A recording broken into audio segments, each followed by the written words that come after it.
Welcome back, Video Mentors.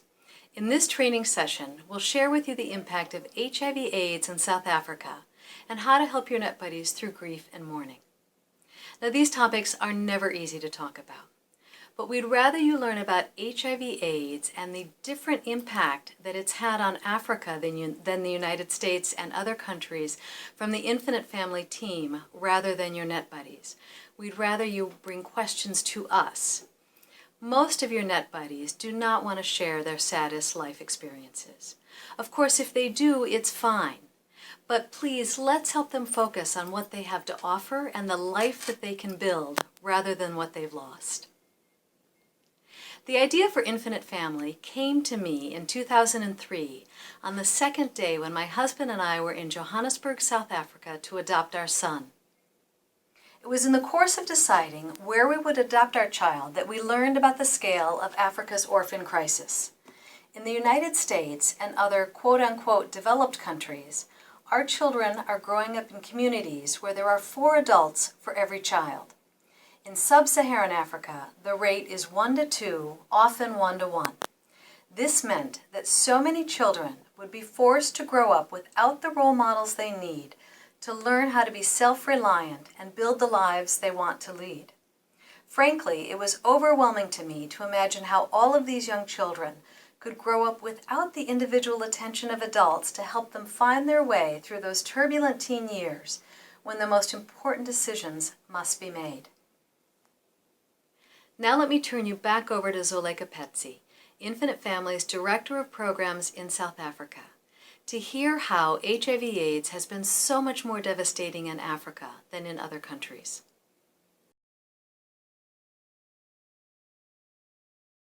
According to the UNAIDS report on HIV and AIDS estimates, there were about 2,100,000 children orphaned due to AIDS in South Africa in 2015. It is a social issue that cuts across race, class, and gender. Many factors have contributed to the spread of HIV. These include, but are not limited to, poverty, inequality, and social instability, high levels of sexually transmitted infections, the low status of women, sexual violence, high mobility, particularly migrant labor for mining jobs, limited and uneven access to quality medical care, and a history of poor leadership in the response to the epidemic. Women face a greater risk of HIV infection. In geographical areas with higher HIV prevalence, the gender imbalance is more pronounced. In sub-Saharan Africa, adolescent girls and young women account for 25% of new HIV infections among adults, and women account for 56% of new HIV infections among adults. Harmful gender norms and inequalities, insufficient access to education, sexual and reproductive health services, poverty, food insecurity, and violence are at the root of the increased HIV risk of young women and adolescent girls. Research shows high levels of knowledge about the means of transmission of HIV and understanding of methods of prevention. However, this does not translate into HIV preventative behavior the majority of the time. The South African government continues to work towards a better understanding, but changing people's behaviors and mindsets is a long-term process. The hardship for those infected and their families begins long before HIV progresses to AIDS. The stigma and denial related to suspected infection cause many people to delay and refuse testing. Fear and despair often follows diagnosis due to poor quality counseling and lack of support. Many infected people are unable to maintain adequate nutrition required to prevent the onset of illness due to poverty. Furthermore, limited access to clinics and delayed access to ARV treatment programs means that many people become seriously ill before accessing treatment. In addition, there is a heavy economic burden that comes from the loss of income or support from a breadwinner or caregiver who becomes ill. Diverting household resources to provide medical care to the ill breadwinner means that the rest of the family experiences even greater poverty, especially children and older people caring for terminally ill adults. Finally, the trauma of bereavement and being orphaned compounds the stress on the physical and mental well-being of everyone in the household. However, South Africa has made positive strides in managing the HIV and AIDS epidemic since the end of 2008.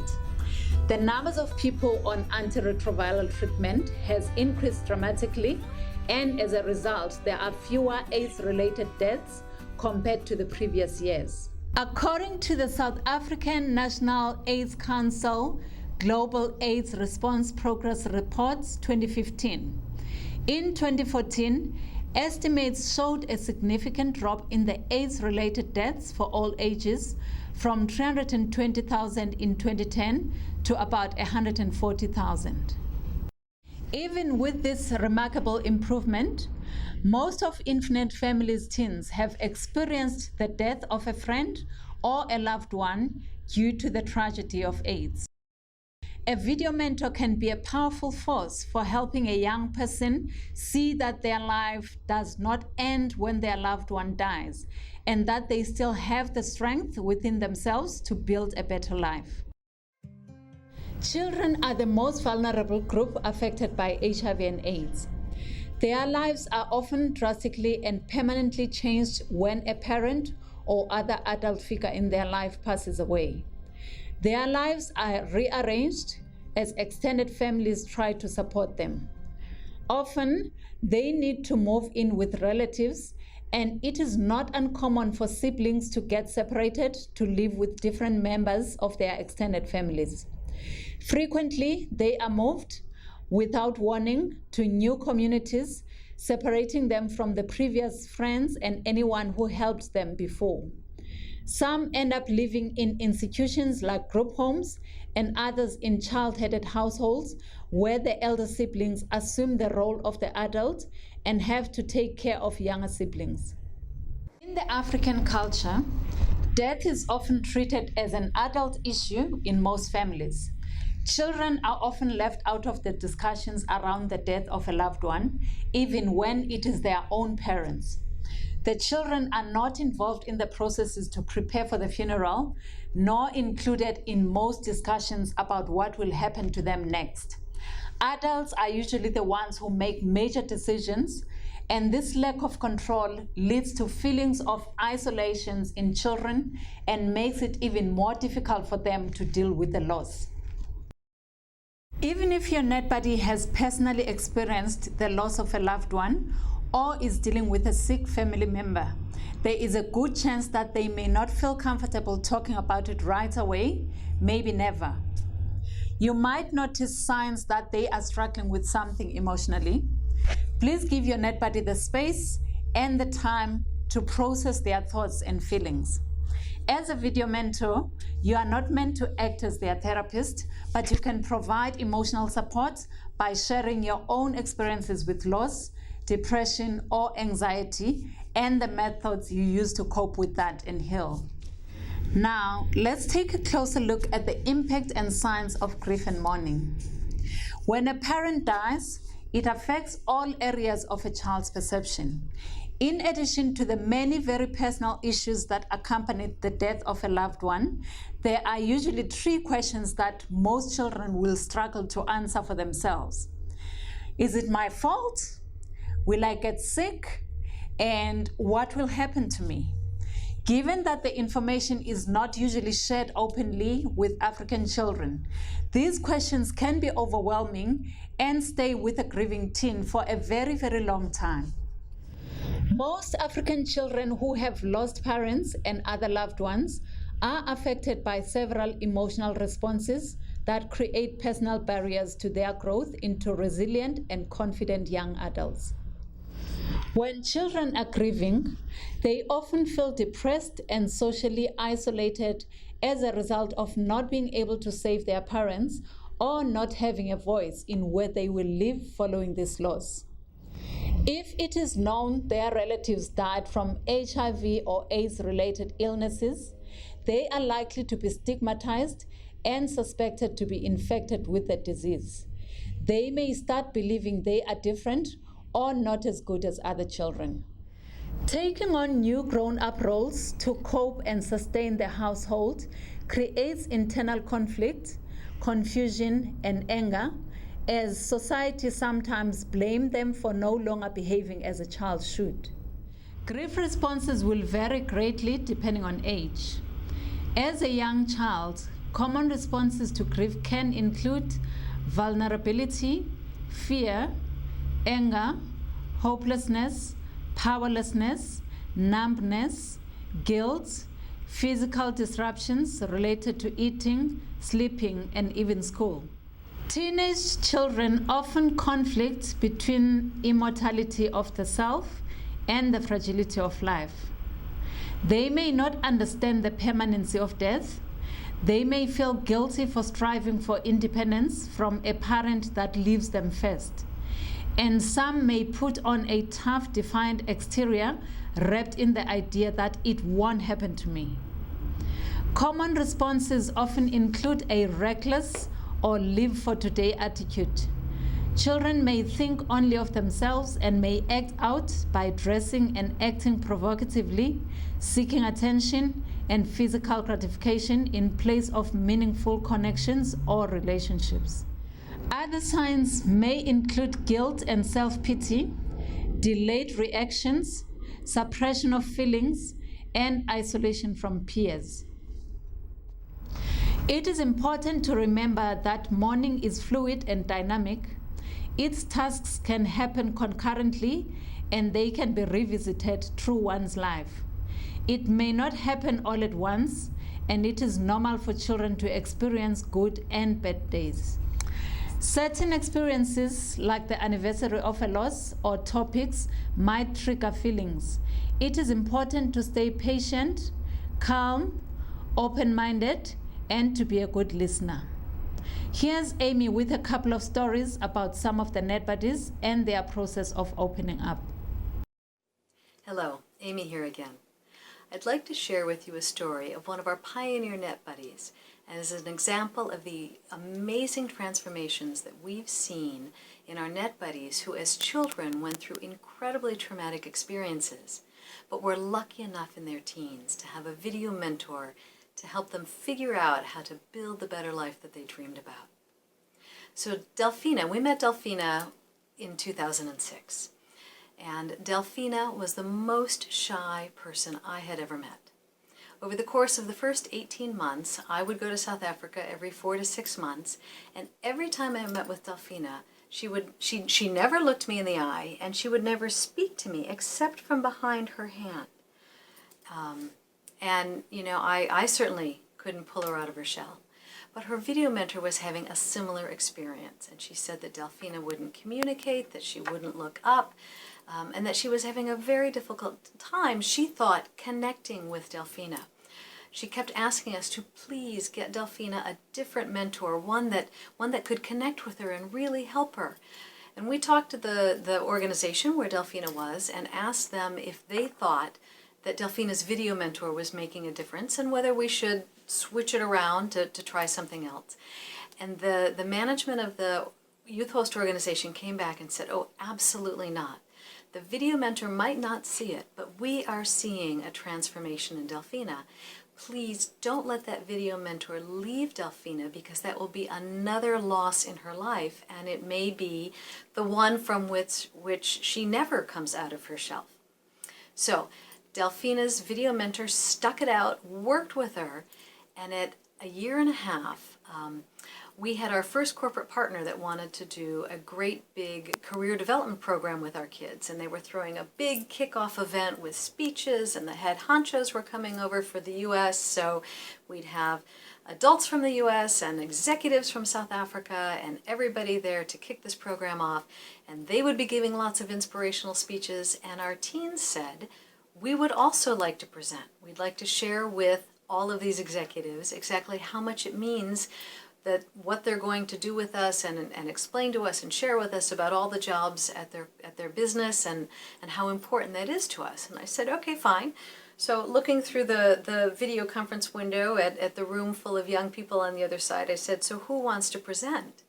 And the first hand that shot up was Delfina's. And I thought to myself, oh my goodness, this could be a disaster or it could be a miracle. We decided to vote on miracle. And we said, okay, Delfina, you can be the voice for the group and you will present. And I got there the morning of the presentation. We all rode together in the bus. We did a little bit of coaching, but not a whole lot. And all of the executives gave their speeches, and it was time for the teens to give their presentation. And Delfina got up and confidently walked up on the stage, and with her shoulders back and her arms comfortably down at her side, making eye contact with everyone in the room in a loud voice, she gave the presentation for all of the teens, and it really was a miracle. Today, Delfina is in human resources in a large firm in South Africa. She's a strong, confident advocate for her colleagues at work and for the residents in her community, all because she had a video mentor during her teens who was patient and helped her find her confidence and her voice. Quite often, children who have suffered a loss find it difficult to engage in conversation. There may be other factors like cultural socialization, stages of development, or even a personality that can contribute to the slow pace of warming up. While most are there for their VCs at all times, they often find it difficult to engage in conversation. This might be as a result of fear of attachment with someone that may also leave them as their loved ones have done. Culturally, there is a diversity of belief in relation to mourning. There are three main belief systems that are common in South Africa. The first one is Christianity, and in this case, people believe in God, and faith is expressed through Christianity. The second one is blended ancestor and Christian or Islamic faith expressions. People who subscribe to this kind of belief go to church and believe in God, but they also still practice traditional methods related to their ancestors. The third one is dominant ancestors worship. In this case, ancestors are believed to hold the future.